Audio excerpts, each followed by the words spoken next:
Untuk mikro, nanti, saya jelaskan pakai modul saja ya, soalnya tidak ada bahan PPT, tidak ada bahan pembelajaran, tapi saya sudah tambahkan beberapa catatan-catatan. Jadi untuk untuk materi mikro itu, yang pertama itu analisis mutu mikrobiologi air dan makanan. Kita akan menguji kualitas air berdasarkan metode most probable number atau metode MPN. Jadi yang pertama kita akan melakukan uji kualitas air terlebih dahulu. Nah, jadi kalau misalnya nanti di pertanyaan itu metode apa yang digunakan untuk menguji kualitas air atau menguji kualitas pencemaran air, itu metodenya most probable number, uji MPN. Jadi uji MPN itu merupakan perhitungan mikroorganisme berdasarkan data kualitatif pada medium cair spesifik dalam seri tabung atau pengenceran. Jadi nanti kita kan di sini kan kita mau uji kualitas air, maka otomatis sampel yang kita gunakan pastinya adalah sampel air. Kalau kemarin pas praktikum kan kita pakai sampel es jeruk. Nah, dari sampel medium cair ini, kita akan lakukan seri pengenceran, seri tabung. Jadi setelah kita lakukan pengenceran, kita amati, kita hitung mikroorganismenya itu berdasarkan data kualitatif terlebih dahulu. Jadi kita amati berdasarkan tingkat kekeruhan sama pembentukan gas di dalam mediumnya itu.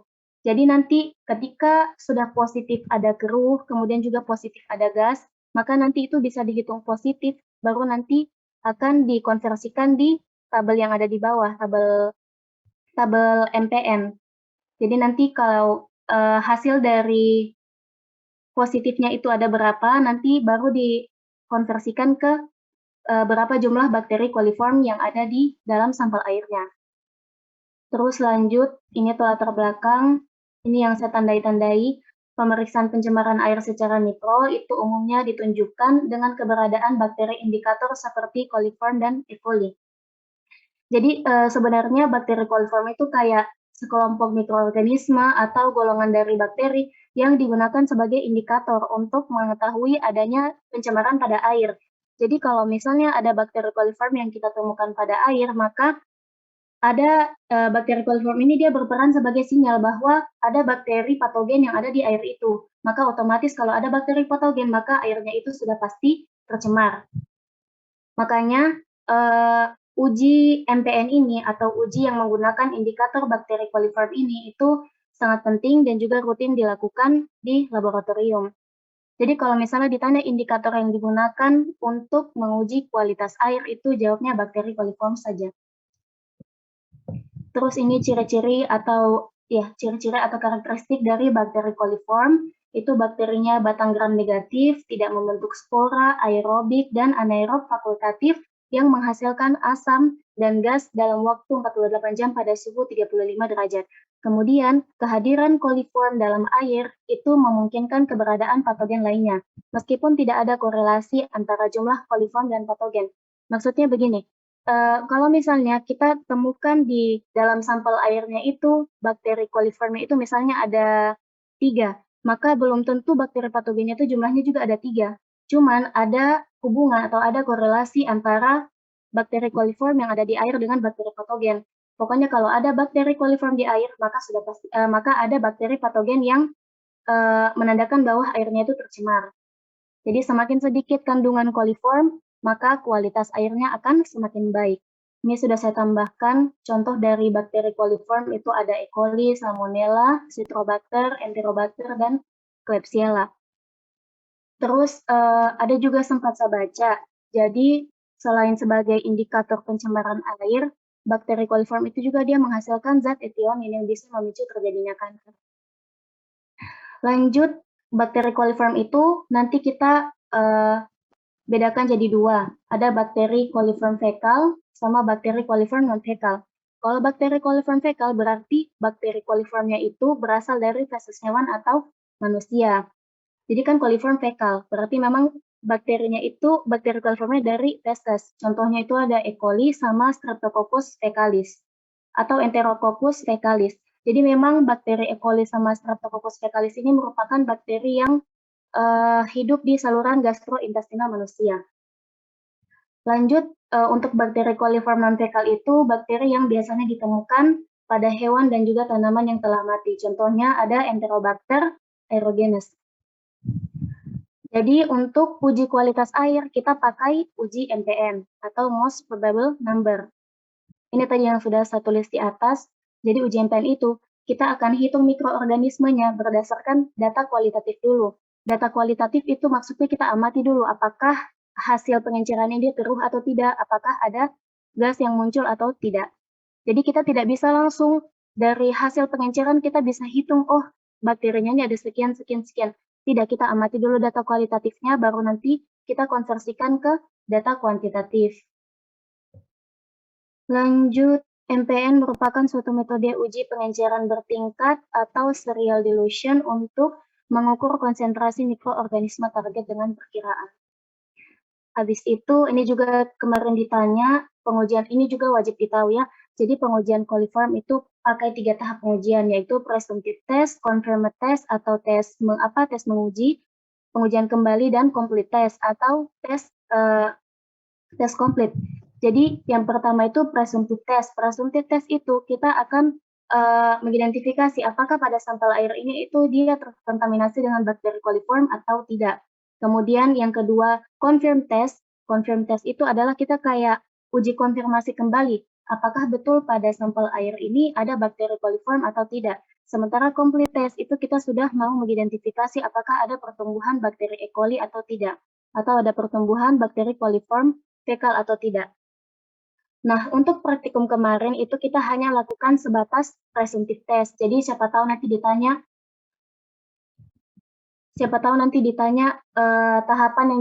tahapan pengujian MPN atau tahapan pengujian kualitas air yang dilakukan pada saat praktikum. Itu apa? Tahapannya itu presumptive test.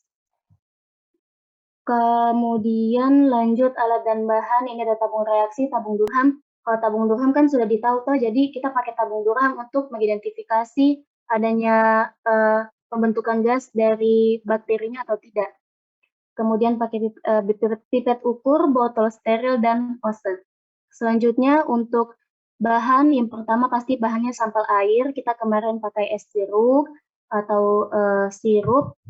Kemudian yang kedua itu medium lactosa broth. Jadi kalau misalnya nanti di soal itu dikasih lihat kayak gambaran tabung reaksi, terus isinya medium cair, baru dia warnanya mungkin bening, agak kekuningan, itu berarti medium lactosa broth. Kalau misalnya ada yang jawab medium agar itu dia padat, sementara medium yang broth itu dia cair.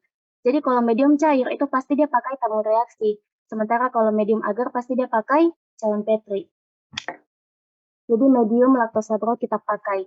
Nah, untuk medium lactosa broth sama medium BGLB ini, Brilliant Green lactosa broth itu kita lakukan untuk presumptive test. Akan tetapi pada praktikum kemarin kita tidak pakai BGLB ini, kita hanya pakai lactosa broth.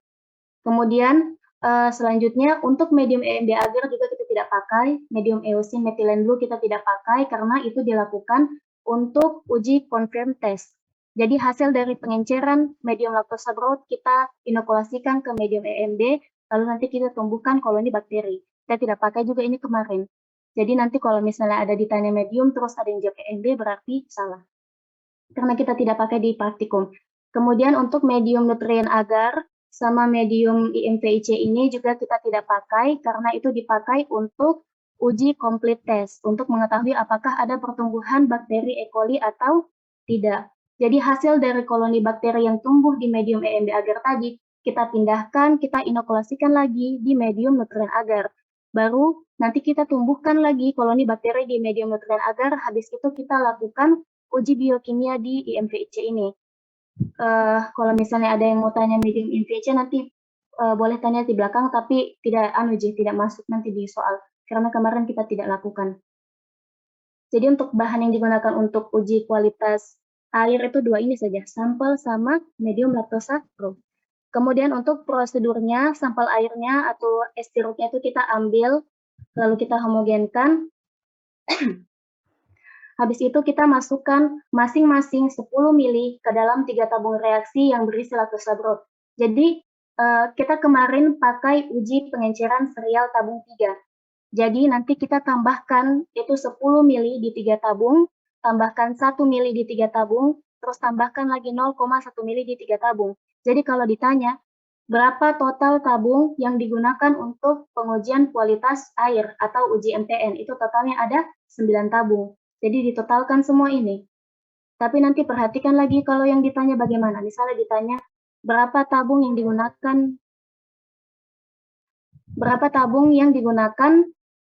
untuk mengukur berapa tabung yang digunakan untuk mengukur 10 mili sampel pada uji MTN. Itu jawabannya 3 tabung. Gitu, Ji. Terus apa lagi? Oh ya, jadi kita masukkan 10 mili sampel ke 3 tabung reaksi yang berisi laktosa broth. Di sini DSLB. DSLB itu maksudnya double strength laktosa broth atau medium laktosa broth yang berkekuatan ganda. Kenapa untuk sampel 10 mili kita pakai DSLB? Itu karena DSLB itu dia medium laktosa broth-nya itu volumenya 10 mili. Jadi supaya konsentrasi antara sampel sama konsentrasi mediumnya itu sama. Jadi nanti bisa sama-sama saling menyeimbangkan. Kemudian untuk sampel 1 mili sama sampel 0,1 mili, kita pakai SSLB, Single Strength Lactosa Broth, atau laktosa broth yang berkekuatan tunggal. Jadi untuk sampel ini kan 1 mili sama 0,1 mili itu ukurannya, volumenya kan kecil saja. Jadi kita hanya pakai laktosa broth yang istilahnya tuh volumenya itu lebih sedikit. Jadi SSLB itu volumenya lebih sedikit, DSLB itu volumenya lebih banyak. Tapi sama-sama saja laktosa broth, cuman perbedaannya di volumenya. Kemudian nanti setelah kita tambahkan sampel, masukkan di medium laktosa broth, kemudian kita inkubasi suhu 35 derajat selama 24 jam. Kalau tidak ada pertumbuhan gas, kita tambah lagi inkubasinya 48 jam. Lalu kita amati medium yang keruh dan bergas. Jadi bakteri coliform itu harus kita amati atau kita anggap dia positif kalau dia berkeruh sama bergas. Selain dari itu berarti dia negatif. Misalnya dia cuma keruh, tidak ada gasnya, berarti negatif. Atau kebalikannya, kalau misalnya dia ada gas tapi tidak keruh, berarti dia juga tetap negatif. Lalu selanjutnya, untuk prosedur untuk tahapan presumptif tes itu kalau dari saya cukup sampai nomor 7 saja. Nomor 8 sampai seterusnya ini itu sudah tahapan confirm test sama tahapan complete test. Jadi tidak perlu terlalu dipelajari kalau dari saya. Lanjut lagi ini untuk interpretasi tabel MTN seri 3. Jadi kita fokus di sini saja karena kan kemarin praktikum kita hanya pakai uji pengenceran seri tabung 3. Jadi misalnya begini, kan di 10 mili itu kita pakai 3 tabung. Kemudian di 1 mili kita pakai 3 tabung juga, 0,1 mili itu kita pakai 3 tabung. Nah, misalnya pada 3 tabung di sampel 10 mili itu yang mediumnya keruh sama bergas itu ada 1, misalnya ada 1. Berarti yang positif hanya 1. Kita lihat di sini yang positif 1. Lanjut lagi, di 3 tabung yang sampelnya itu 1 mili, yang positif itu tidak ada. Artinya medium yang keruh sama gas itu tidak ada. Berarti hasilnya 0. Jadi 1, 0. Lanjut lagi, di sampel yang 0,1 mili, tabung yang isinya sampel 0,1 mili, itu dari ketiga tabung, misalnya yang positif itu hanya 1, medium yang keruh dan bergas itu hanya 1. Jadi kita tinggal masukkan saja 101 berarti untuk bakteri coliformnya itu adalah 7 MPN per 100 mili. Terus apa lagi ya? Ini juga kayaknya harus oh tidak deng.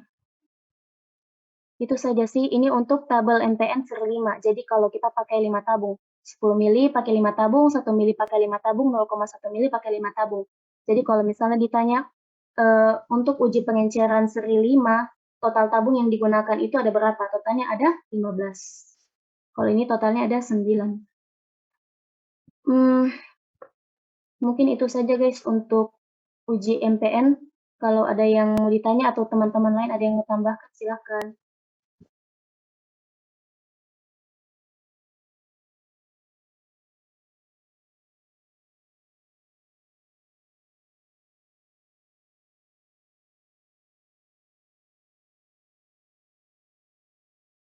Sudah jelas kayaknya, Nan.